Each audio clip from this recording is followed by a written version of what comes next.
So, you know, I had to talk about this, man. I couldn't believe it. Y'all didn't see no audio of it. I don't know if Keyshawn released it on social media. I seen Coach Malachi, shout out to True Media Boxing, talk about it. And I seen it going around, that Keyshawn fired Bomac, right? And he said he just starting all over. Let me tell you something. I don't know if it was said by the people I seen talk about it. Shigo, I seen did a video on it. Coach Malachi, let me tell you something. That man signed with Jay Prince. 9 times out of 10, he's probably about to get a Jay Prince affiliated trainer. It's probably gonna be Coach K Karoma. Now, Coach K Karoma's cool. I met him in Vegas some years ago. I have nothing against him. You hear what that Isley kid says, his name, I forget his name. He be out there with Bud. And I try to remember to put what he said at the end of the video about Coach K Karoma.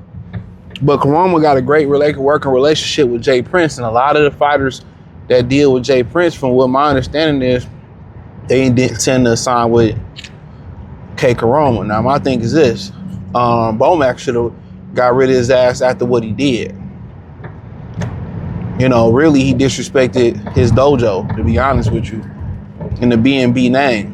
But when you make certain business decisions the way you do, Jay Prince, he probably, this is what I believe. This is what has been said, being believed, not, this is assumption.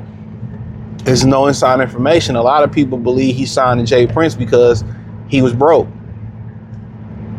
He was down that bad that he signed to Jay Prince. Therefore, I think his brothers followed him because that's what he did. But a lot of people feel like he was down bad. He was down bad. So he signed to Jay Prince. Jay Prince, made some things happen for him. And that's why he back fighting. Without Jay Prince, he probably still on the shelf for Top Rank because of what he did, in Norfolk. That's it. What he did in Norfolk is the reason why he's still on the shelf with Top. And then also Top Rank doesn't have a TV network. So that also hurts him as well. So, and I think Jay Prince put a play in. He made some moves, and that's what is believed to be the whole situation, unfortunately. But that he got with Jay Prince because he was broke, he was down bad, and he needed some motion. Now, at the end of the day, there's stories out there about Jay Prince. If you look hard enough, Floyd Mayweather, Corey Spinks, it goes on and on again. And that's up for you to make your determinate fact. I don't know the man. I know the whole thing that happened with the Treyway niggas. The Ghetto Boys rap a lot. But I don't even want to get into what I was about to get. I'm not even going to get into it. But, he basically, from what I heard, from what Coach Malachi says, is that he just wanted a clean house. He wanted a new start. And that's just, PR they told him to say. Jay Prince got autonomy over what he doing, in my opinion, allegedly. And that's why the moves were made.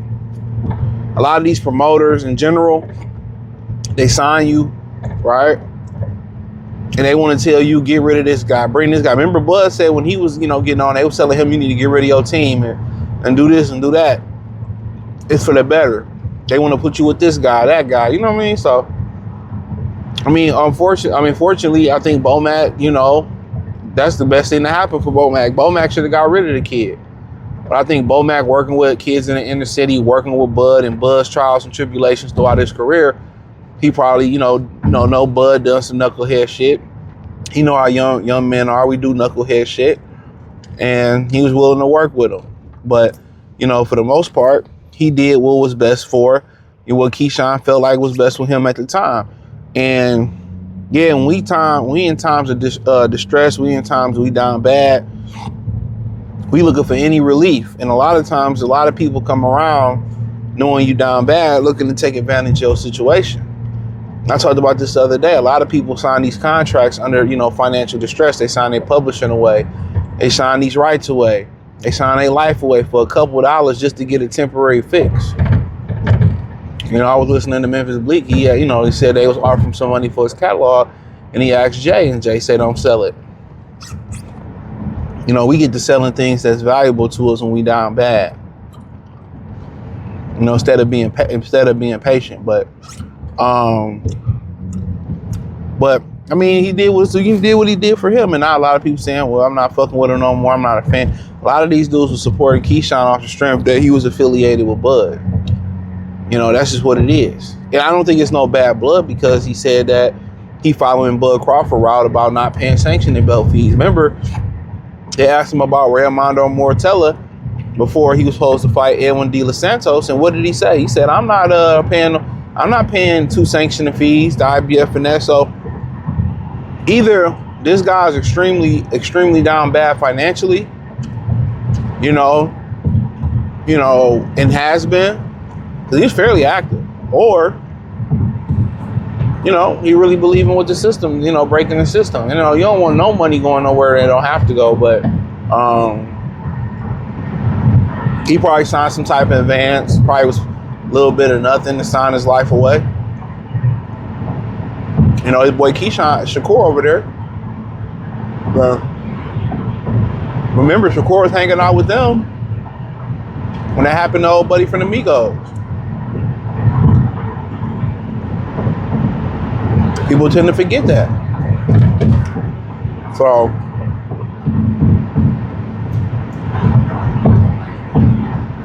excuse me. But, it was a shocker to me. Because in reality, he should have been getting rid of you after what you did. And I was listening to what Coach Malachi was saying that he needs to take some responsibility. And you got to understand, a lot of our young men in the community don't know how to take responsibility and accountability for what they done.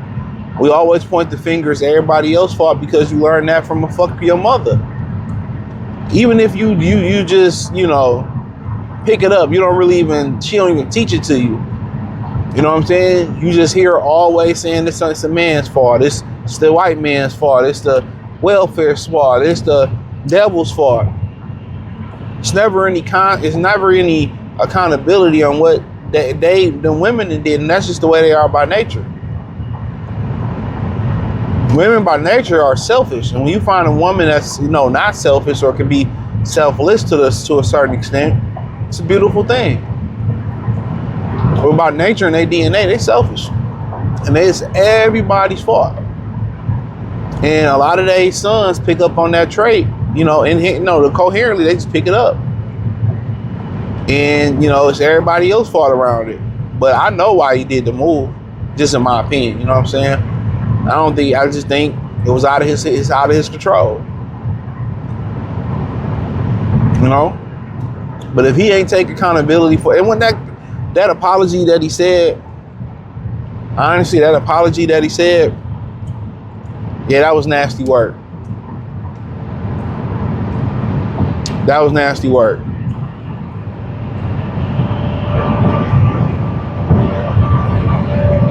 It was the same apology as Sha'Carri Richardson gave. You see so many feminine traits. And a lot of brothers come up with those traits. We pick them up. And life teach you to unlearn them, but some guys never unlearn them. That's why we get in situations where, we get in these domestic violence situations because we matching emotion with emotions. Once you understand, you grow and you learn, you go through some shit, you ain't even getting in no domestic violence type of shit. You ain't even arguing with nobody. You're not arguing with a woman. You won't do what he did to that whole fight week. Bunch of immaturity. Eating nachos after blowing off the weight. They said they was allegedly partying that whole week. He had no intentions on getting in that ring.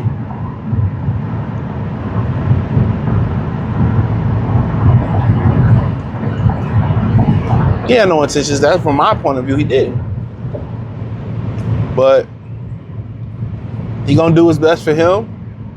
Or what he thinks is best for him, but ain't no indictment on Bomac. Bomac should have dropped his ass to begin with. Being with Bomac didn't make me like him more or less. I mean, I think he's a good fighter, you know, immature person, ignorant ass, cooning ass nigga, but he's a damn good fighter. But hopefully he learned from his mistake. You know, a lot of us had moments, maybe not on this grand scale as young men, that we ashamed of, but we learn from them. How we learn to tame the emotions. We learn by trial through fire. You gotta tame them emotions. You know, but shit, let me know what y'all think, man. Hit the link in the description. Follow me on X, Facebook, Kick, Twitch, Amazon, everything. Everything inside that link tree. Join the Patreon. Peace.